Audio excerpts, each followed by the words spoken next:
Ассалаумағалейкум. Бүгіннен бастап сіздерге дәл осындай форматта көптеген табиғи емдермен емделу жолын көрсететін боламын. Сондықтан соңына дейін қарап отырыңыздар. Бүгін осы пияз арқылы емделудің неше түрлі жолы бар, соның екі түрлі жолын айтатын боламын. Оның біріншісі, ең алдымен мынау пиязды алып, жаңағыдай жуасыздар, және де мынау сыртын қабығын алып сызсаңыздар да болады.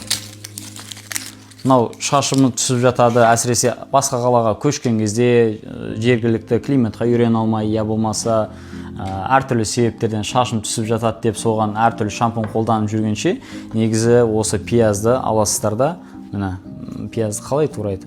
Мұнан басын алып тастайсыздар да, қақ ортасынан екіге бөлесіздер. Осылайынан тұрса болды. Дәл осы күйінде, ашылған күйінде бұны 1 литр суға қайнатасыздар, және де сол қайнаған суды сүзіп алып, жаңағыдай ішіп отыратын болсаңыздар, күнделікті 50 грамм, 100 грамм ішіңіздер, бастапқыда одан кейін көтересіздер. 1 ай ішетін болсаңыздар, кем дегенде шашыңыздың түсуі тоқтай бастайды. Ал екінші пайдасы, дәл осы пиязды жақсылап жуасыздар, бірақ бұны турамайсыздар, жаңағы бүт-бүтін күйінде осы пиязды алып тағымды қайнатасыздар, және де бұны ішіп отырсаңыздар, мынау әйел кісілердегі жатыр ауруларына